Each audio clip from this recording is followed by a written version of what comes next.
नमस्कार, मैं अशोक कुमार पांडे और स्वागत है आपका टीसीएच पर। नेपाल में गोदी मीडिया का यह हश्र क्यों हो रहा है? एक चैनल के पत्रकार वहां गए, रिपोर्ट करना चाहते थे, उनको लोगों ने भगा दिया। उन्होंने कहा हम आपके दोस्त हैं, तो उनसे यह कहा गया तुम्हारा सपोर्ट हमको नहीं चाहिए, पहले अपनी जनता की बात तो कर लो, अपनी जनता का सपोर्ट तो कर लो। गोदी मीडिया का कोई सपोर्ट हमें नहीं चाहिए। यानी गोदी मीडिया भारत से उठकर काठमांडू में भी चला गया है। वहां भी लोग जानते हैं कि गोदी मीडिया कुछ भी दिखा सकता है, लेकिन सच नहीं दिखा सकता। कम से कम 2 चैनलों के पत्रकारों को वहां बाकायदा भगाया गया है। उनसे बात करने से लोगों ने मना कर दिया है और उनको रिपोर्टिंग करने से रोका गया है। हालांकि किसी भी पत्रकार को रिपोर्टिंग करने से रोकना कोई बहुत अच्छी बात नहीं है, लेकिन हमारे मीडिया ने दुनिया भर में अपनी इमेज क्या बनाई है, ये इन घटनाओं को देखकर बहुत कायदे से समझ आ जाता है। और क्यों ना ऐसा करें लोग। मैं आपको एक एग्जांपल देता हूं। एक नैरेटिव चलाया जा रहा है, आज दैनिक जागरण में भी छपा है कि जेनजी वहां का जो है वो हिंदू राष्ट्र की मांग कर रहा है। कहीं नहीं दिख रहा, आप सारी दुनिया के अखबार पढ़ लीजिए, कहीं हिंदू राष्ट्र वाला मामला नहीं दिख रहा है। और एक और नैरेटिव चलाया गया है, उसको तो मतलब क्या कहा जाए, उस पर हंसने पर भी हंसी आती है। एक टीवी चैनल ने एक लड़के का इंटरव्यू किया और वो लड़का कहता क्या है कि हमें भी नरेंद्र मोदी जैसा प्रधानमंत्री चाहिए।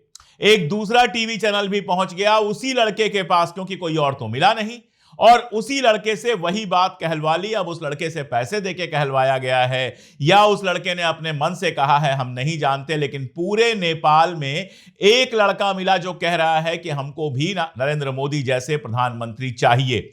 और उसके आधार पर नैरेटिव बनाया जा रहा है कि देखिए नरेंद्र मोदी जी की कितनी इज्जत है, नेपाल में कितने पॉपुलर हैं वो। अगर आप यही सब करेंगे, अगर इसी नाटक में 24 घंटे लगे रहेंगे, इंटरनेशनल न्यूज कवर करने जाएंगे और वहां पर भी आपके दिमाग में रहेगा कि मालिक ने कहा है कि मोदी जी को कैसे भी भगवान बनाना है, तो वही होगा जो वहां पर पत्रकारों के साथ हो रहा है। भगाया जाएगा, डांटा जाएगा और आपके मुंह पे कह दिया जाएगा कि गोदी मीडिया से हमें कोई बात नहीं करनी है।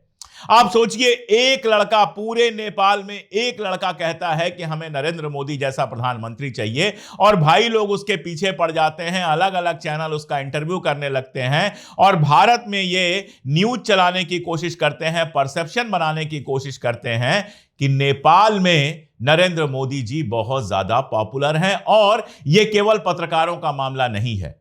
यहां पर सोशल मीडिया पर लगातार जो नैरेटिव चलाया जा रहा है, एक नैरेटिव यह चलाया जा रहा है कि वहां हिंदू राष्ट्र की मांग हो रही है, जो कि फर्जी नैरेटिव है। और दूसरा, जो भारतीय जनता पार्टी के नेता तमाशा कर रहे हैं, उसकी तो बात ही छोड़ दीजिए। देखिए, ये सब कांग्रेस की भूल है। अराजकता इसलिए हो रहा है कि कांग्रेस ने इन देशों को अलग रखा। नेपाल यदि आज भारत का अंग होता, वहाँ शांति भी होती, तो नेपाल में खुशहाली भी होती।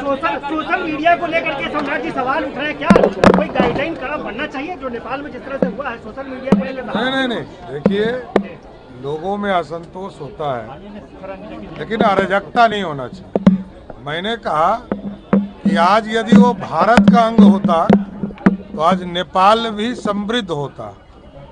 यदि पाकिस्तान भारत का अंग होता तो आज भारत के साथ वो समृद्ध होता। मैं तो स्पष्ट कह रहा हूं कि ये कांग्रेस की भूल है, जिसके चलते हमको ये झेलना पड़ रहा है। ये जिनको आपने देखा, ये कोई छोटे मोटे नेता नहीं है कि छुट भैया यहां वहां के नेता हैं। ये सम्राट चौधरी हैं। और ये जो सम्राट चौधरी हैं, ये बिहार के उप मुख्यमंत्री हैं, भारतीय जनता पार्टी के बड़े नेता हैं। इनका मानना है कि नेहरू जी को या कांग्रेस को नेपाल को अपने में मिला लेना चाहिए था। क्यों भाई? नेपाल कभी भी गुलाम नहीं रहा है। एक बात आप याद कर लीजिए, नेपाल घूमने जाएंगे, वहां जाएंगे जगह देखने, तो लोग आपको बताएंगे कि नेपाल दुनिया का एक ऐसा देश है, या कम से कम एशिया का एक ऐसा देश है, गैर यूरोपीय एक ऐसा देश है जो कभी गुलाम नहीं रहा। हमेशा हमेशा आजाद रहा नेपाल। ना तो नेपाल के ऊपर मुगलों का शासन था, ना तो नेपाल के ऊपर अंग्रेजों का शासन था, और ना ही नेपाल कभी भारत का उस तरह से हिस्सा था। न सम्राट अशोक पहुंचे थे नेपाल तक, न कश्मीर का कोई राजा नेपाल तक पहुंचा था, न नॉर्थ ईस्ट का कोई राजा नेपाल तक पहुंचा था। नेपाल हमेशा सर्वसंप्रभुता संपन्न आजाद देश रहा है। नेपाल का नागरिक बड़े शान से यह बात कहता है कि हम कभी गुलाम नहीं रहे।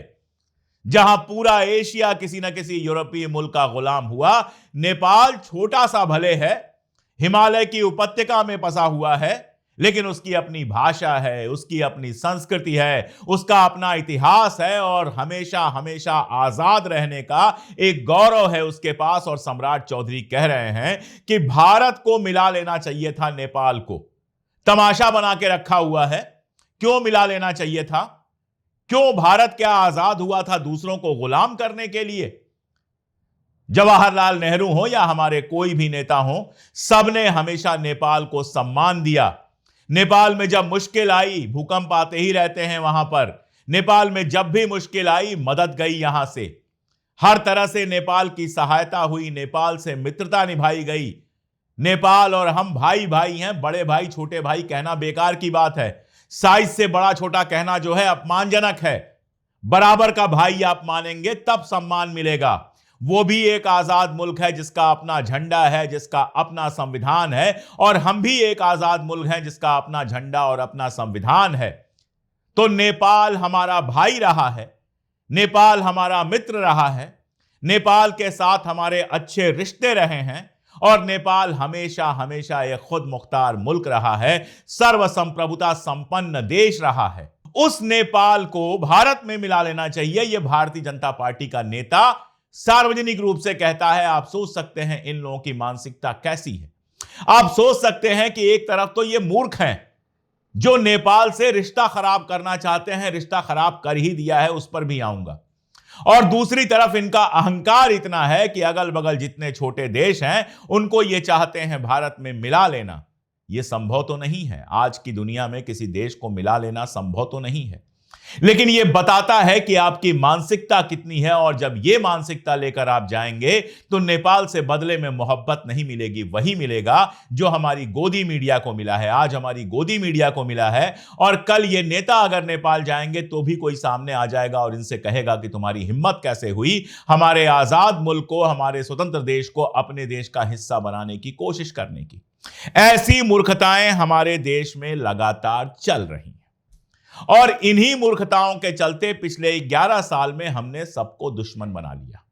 हमने बांग्लादेश को दुश्मन बना लिया, पाकिस्तान तो दुश्मन खैर है ही, नेपाल को भी हमने काफी हद तक दुश्मन बना लिया, मालदीव को दुश्मन बना लिया। किसकी किसकी बात करूं, दोस्त तो कोई मिला नहीं, लेकिन दुश्मन आप बनाते चले गए। और यही कारण है कि केपी ओली साहब, जो इस समय लगभग निर्वासन में हैं, प्रधानमंत्री के पद से तो इस्तीफा दे चुके हैं, उनका कल एक बयान आता है, और इस बयान में ओली साहब भारत को सीधे सीधे दोषी ठहराते हैं। जेनजी के जो युवा सड़कों पर हैं उनके नाम चिट्ठी लिखी है, और इसमें सीधे सीधे भारत को दोषी ठहरा रहे हैं। उनका कहना है कि अगर उन्होंने लिपुलेख, काला पानी और लिम्पियाथुरा का मुद्दा नहीं उठाया होता तो वह सत्ता से बने रहते। ऐतिहासिक रूप से भारत का हिस्सा रही इन जगहों को नेपाल अपना क्षेत्र बताता है, ये आप जानते हैं। भारत के कुछ क्षेत्रों पर नेपाल अपना क्लेम करता है कि यह तो हमारा इलाका था। यह भी दरअसल कहें तो बचकाना ही है। नेपाल चाह के भी, अगर कितना भी चाहे, अपने यहां कितना भी माहौल बनाए, चाह के भी इन इलाकों को कभी कब्जा नहीं कर सकता। जैसा मैंने कहा कि दोनों खुद मुख्तार मुल्क हैं, दोनों की सीमाएं एक बार निर्धारित हो गई हैं। ना भारत को उधर निगाह डालनी चाहिए, ना उनको इधर निगाह डालनी चाहिए। लेकिन दिक्कत यह थी ओली साहब की और इनके साथ के लोगों की कि ये भारत विरोधी भावनाएं लगातार भड़काना चाहते थे और उसी के आधार पर रूल करना चाहते थे। अपना भ्रष्टाचार, मतलब भ्रष्टाचार की हद पार कर दी थी ओली और उनके साथ के लोगों ने। वो नजर नहीं आता है, ये नजर नहीं आता है कि अगर सीआईए ने भी भड़काया है, या चलिए आप जिस तरह से कह रहे हैं मान लीजिए कि भारत ने भी भड़काया है, तो कोई किसी को तभी भड़का सकता है जब वो पहले से नाराज हो। जनता आपसे नाराज थी, जनता आपके और आपके मंत्रियों के भ्रष्टाचार से नाराज थी। हम लोग जब गोरखपुर में पढ़ते थे, नेपाल में जनयुद्ध चल रहा था।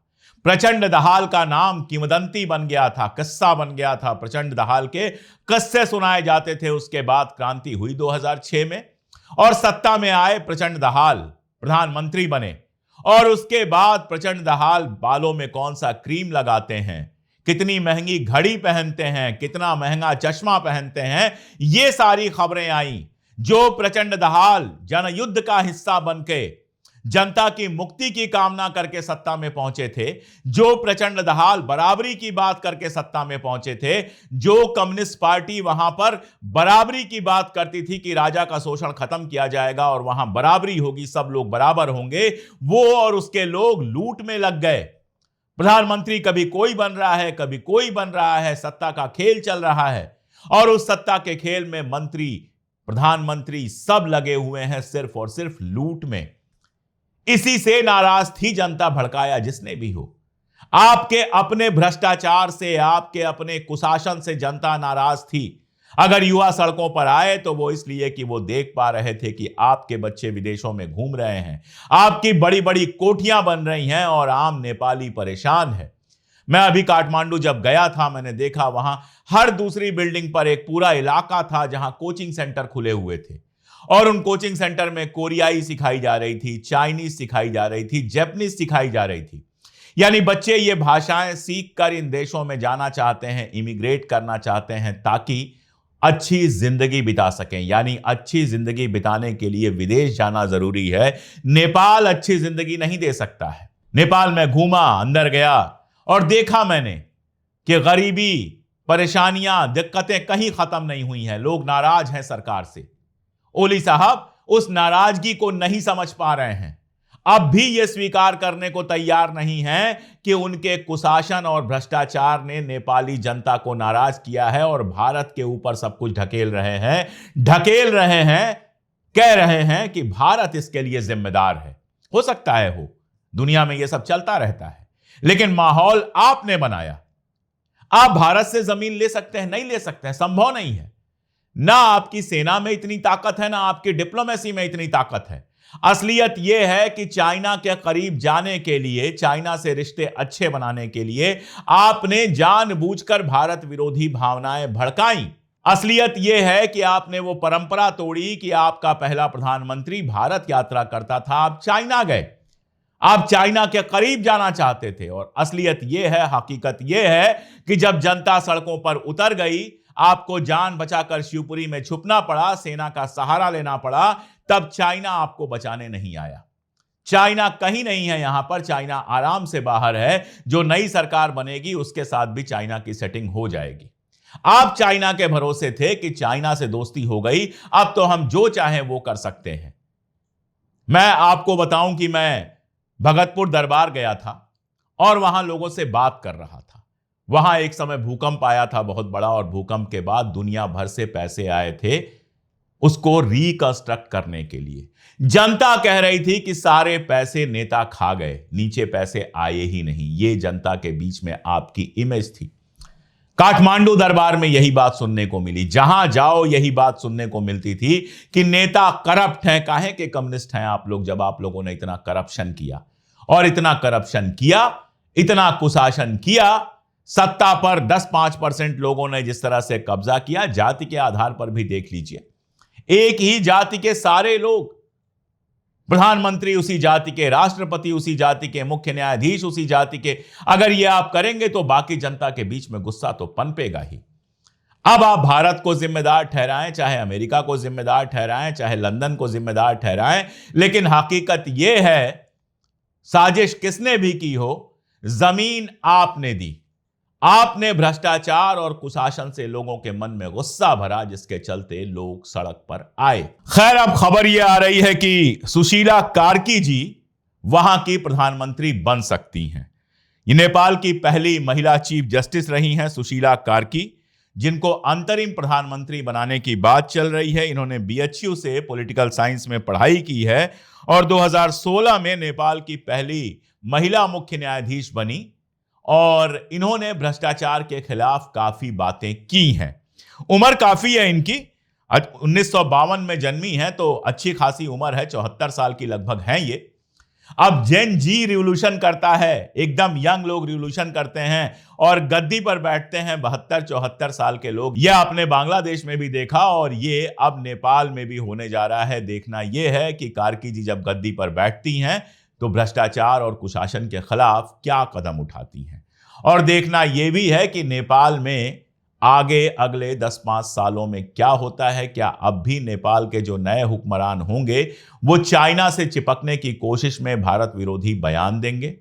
और देखना यह भी है कि भारत के नेता ये बड़े भाई छोटे भाई का जो भाव है वो भुलाकर नेपाल के साथ बराबरी के रिश्ते बना पाएंगे या फिर सम्राट चौधरी जैसे बेवकूफाना बयान देकर आपसी रिश्ते और खराब करेंगे। आज के लिए इतना ही, बहुत शुक्रिया।